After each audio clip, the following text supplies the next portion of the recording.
On this installment of Retro Tech Time, we're looking at the Tandy 2500 RSX.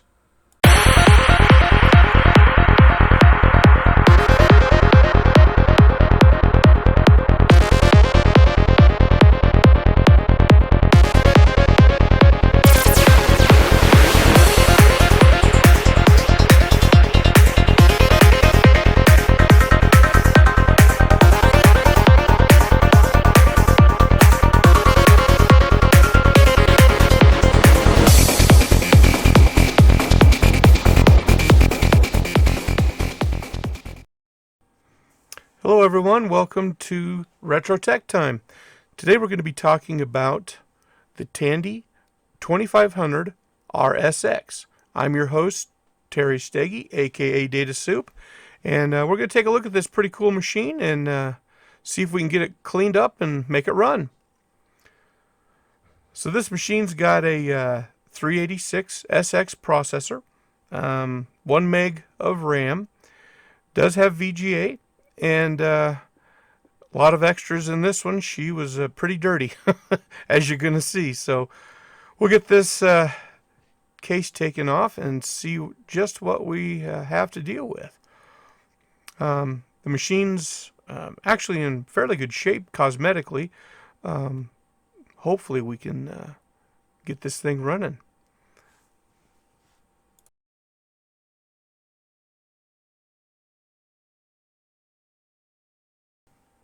First thing I noticed is this battery's got a little bit of corrosion, but it's not too bad. A little bit of dust here.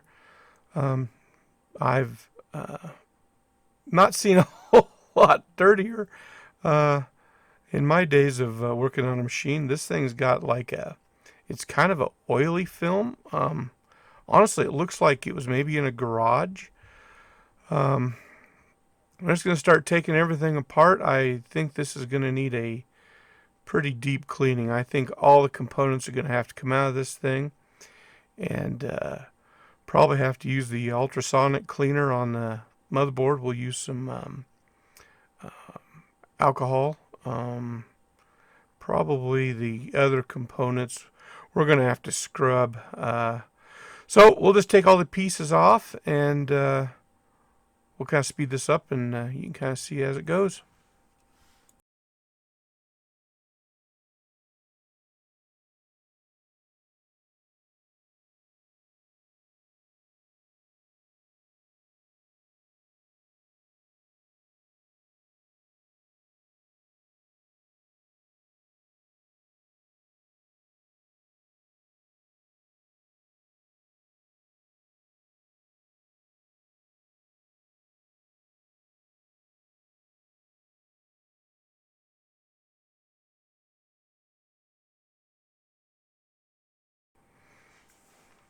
Yeah, this little riser board's kind of handy. This machine, like I was saying, has a 386 SX in it. Has a place there for a math coprocessor, which it does not have. I did notice that it is a 32-bit CPU, but it has a 16-bit data path. That's pretty cool. Basically makes it standard for XT, AT, lets you choose all kinds of options for an OS. I believe this has MS-DOS 5 is what it came with, but you can kind of see some of the ports. We've got a Tandy VGA, a TGA, so it's not a standard VGA. You can see a little bit there. There's one of those pins blocked out. You can make a VGA cable work with this. You just have to pull that specific pin out carefully. But other than that, it's a PS2 keyboard mouse.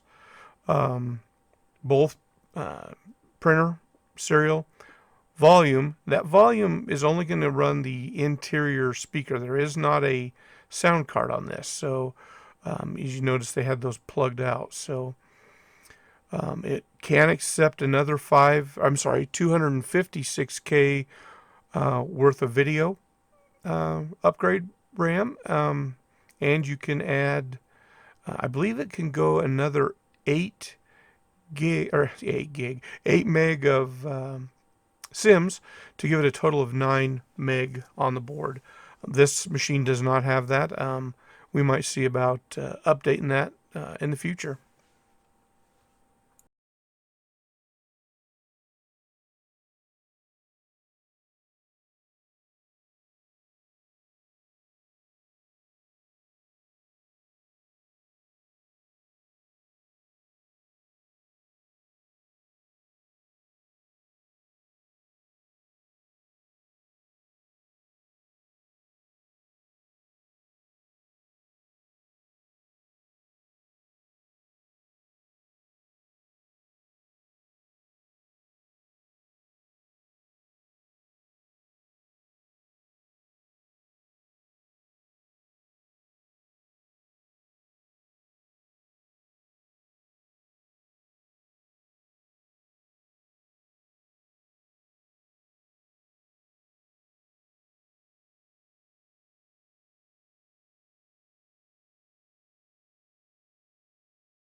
Not a big fan of how they did this speaker. It's kind of glued on with a gasket type material, some kind of glue. Um, I'm not sure if there are holes in the case that would match that speaker, so I'm probably going to have to put it back with some kind of adhesive, but we'll try to make it a little more permanent.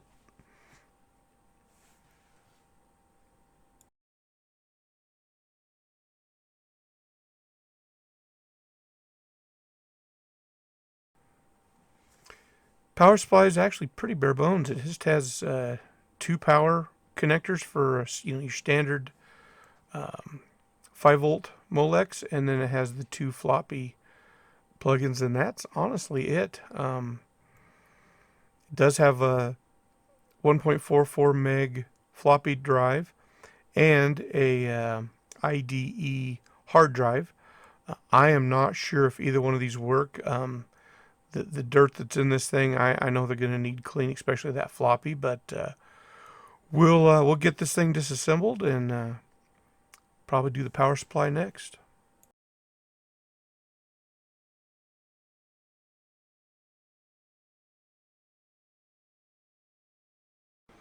Doing a little research on this Connor drive. It's a 60 meg drive, 3400 RPM.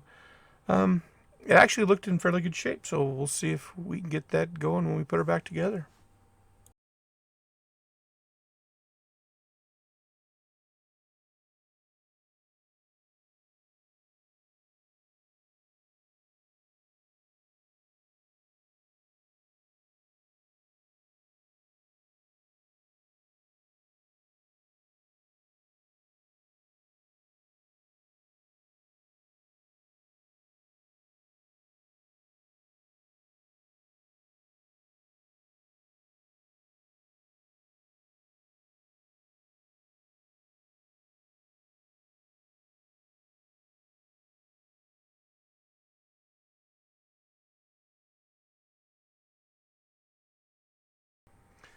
Moment of truth, we're going to take a look at this power supply. I'm concerned.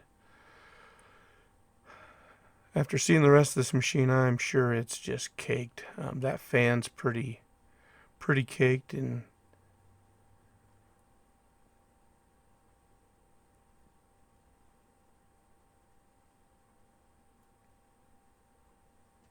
you have to be really careful taking that end off. It does want to break. Um, Power supply definitely is going to need some pretty major cleaning. I have never soaked a full power supply before in an ultrasonic cleaner, so we're going to give that a try and hope it doesn't burn up.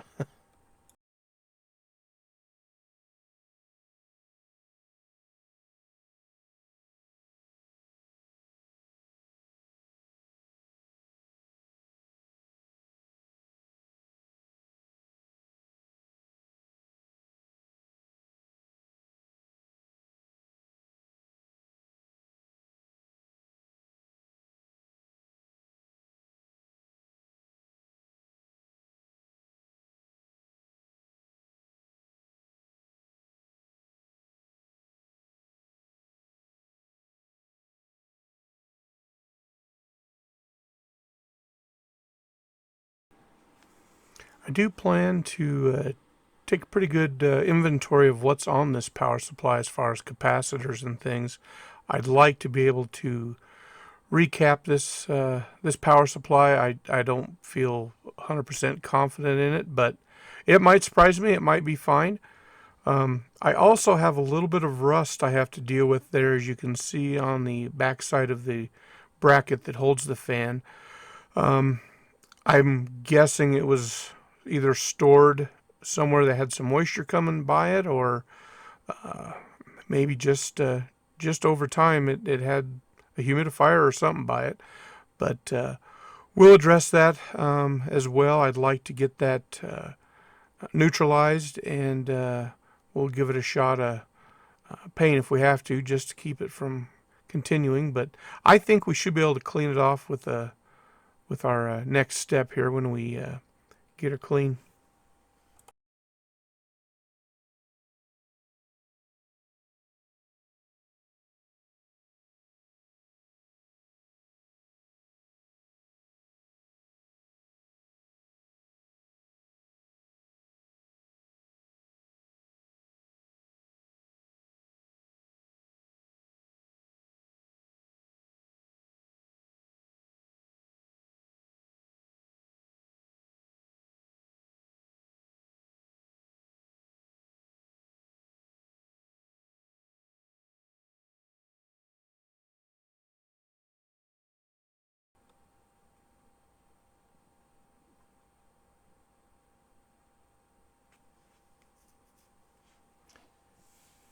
Tandy Radio Shack really enjoyed using these riser boards. The HX, the EX, and a couple other machines have them.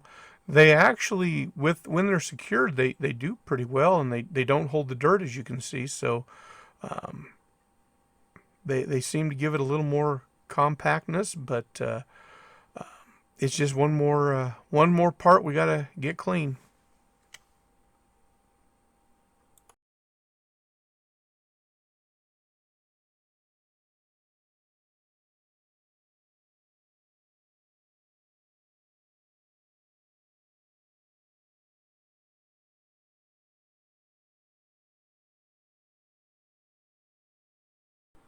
All right, that's the last piece we got to disassemble.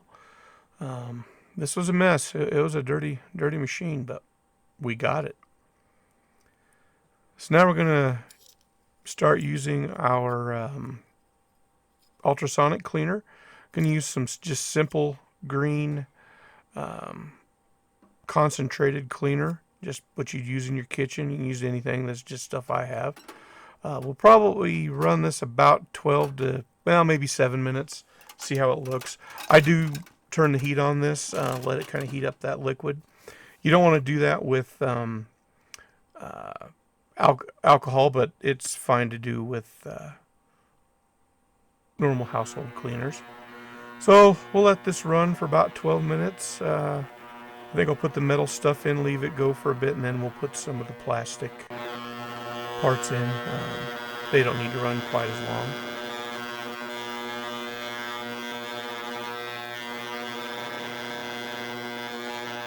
As you can see, there's actually quite a bit coming off of this stuff. Some of those bubbles are actually, there's other cleaning I've done with this, so that's not totally from this project, but yeah, I was very impressed with how much stuff just on those screws and that back plate that it got clean.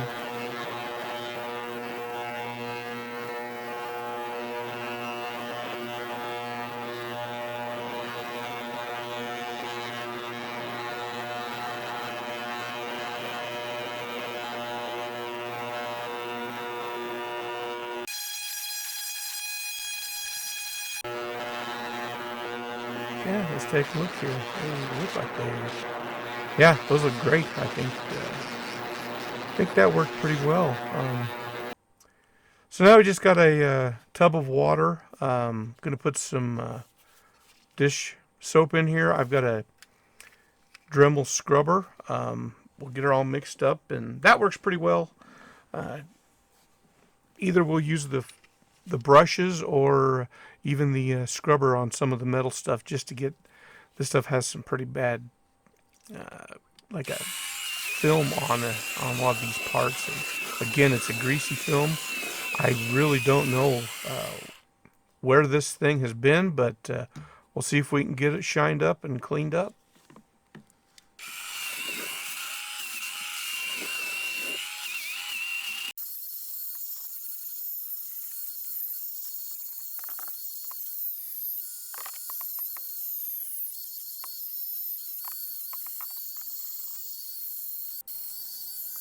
So I need to change to the scrubber. It's not getting that film off, so we'll go ahead and put the scratcher pad on. And I will leave a link in the description, kind of showing some of these tools I'm using and where I got them. Most of them Amazon. But yeah, we'll get that on the description and get this thing cleaned up.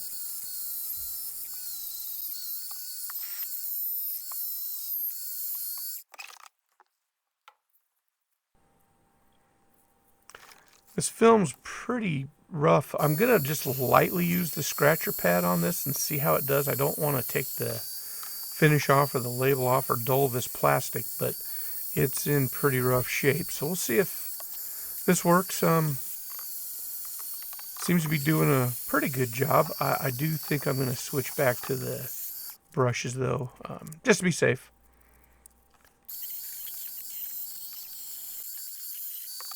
On these plastic parts, I do like to use the brush. They get down in those hard to reach areas a lot better. You just give it some pressure.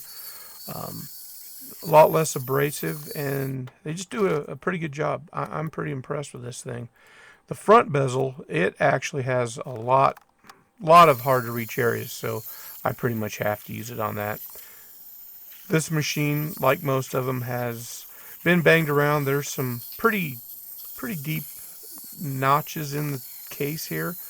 I will sand those out later. Just really light sanding with some pretty fine grit paper, just enough to kind of flatten them out and clean them up. I don't want to, really discolor it, but I do want it to look nice. Also, you can use those magic erasers.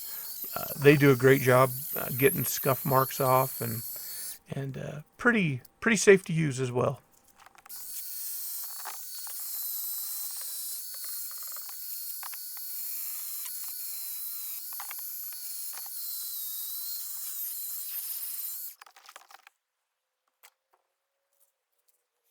All right, we'll get the ultrasonic cleaner out. We're going to use the isopropyl alcohol. The 99 or 100% doesn't have any water in it, so it's not conductive. Should keep your electronics safe. Now, you do want a pretty well ventilated area doing this. Don't lean directly over the top, and do not use heat. This alcohol is very flammable, so you really need to take precautions and have a receptacle you can pour this in afterwards. You can filter it and clean it for like a additional cleaning, but you always want your final wash to be in pretty clean stuff, just so you don't get any of that contaminant. I tend to leave mine set to dry a day or two. You'll notice right away it will begin to shed that alcohol, but always better to be safe. You don't want to short this stuff out. But yeah, I'm impressed. It really does a good job. You have to be careful on some plastics, but getting those fine areas, it does a great job. You don't see as much yet. I have a feeling on that power supply and motherboard, there we go. We're gonna see there you go, quite a bit coming off of this thing. I have never done a submerged power supply like this, so I'm not gonna leave it terribly long. I think I'll go about 4 minutes max, just to be safe. We'll let it dry and then hope we got her cleaned up and working.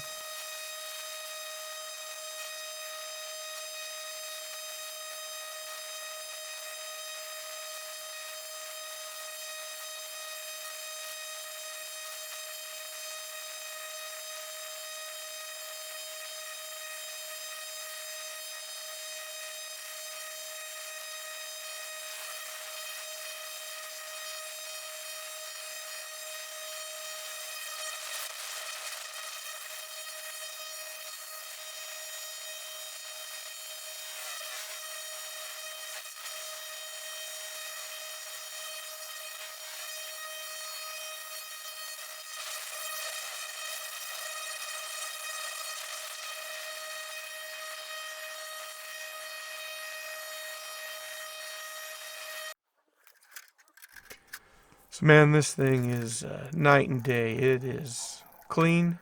I'm very happy with how this turned out. The circuit board looks awesome. Again, we'll rinse this off and run it again, but of course my machine's not big enough to handle the full motherboard. I know you can get some that are about 300 bucks that would fit, but this works pretty good for me. I'm only running this, like I said, each side on this is probably gonna be about 2 minutes. Toothbrush is just keeping it moving more than anything, but yeah, this works pretty well. You have to be careful though.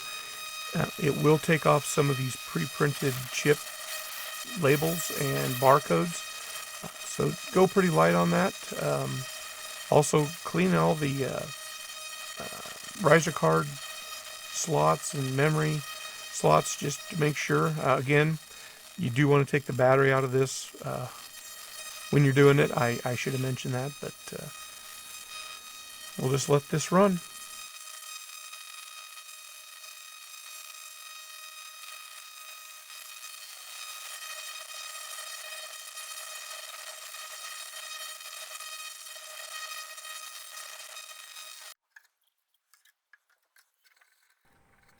So yeah, this turned out really well. I am very happy how clean this got. Pretty excited to get this dried off and put back together. Now we'll try to get these cables clean. I normally would just wash these in the dishwasher, but this film that was on here, again, the oily film, just I could not get it off even with hot water. So we'll let this go ahead and see if it can clean it up a little better. Of course, don't want to put a paper speaker in, but I want to clean that cable as best I can too.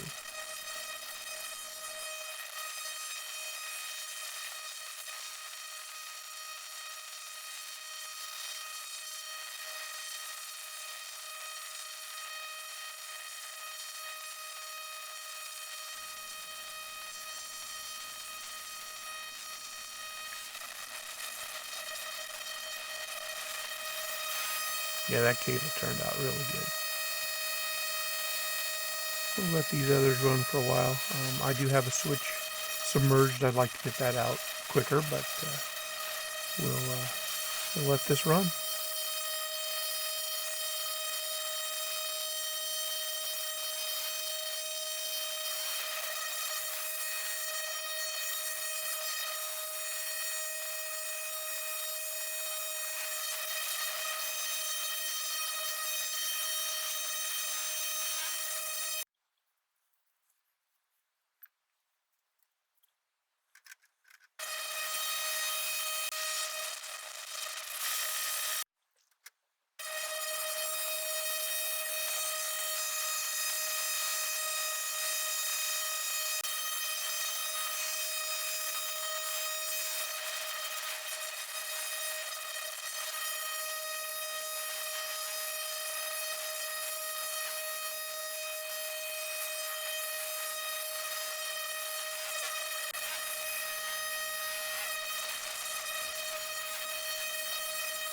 Again, you gotta be careful of the labels. It will rub them off. I didn't get this drive as clean as I wanted it to. It really was starting to get pretty murky in that alcohol, so I didn't know how much good it was really gonna do. But this fan was a mess. I'm very happy with how clean it came out. I'm not going to show it because I lost the video. I apologize, but you do want to oil these fans after doing something like this. Let them dry completely, and then I've just got a needle pen applicator that just normal household oil I put in there. Just keep that, this will dry out those bearings, so you want to make sure you keep that all clean and get it lubricated.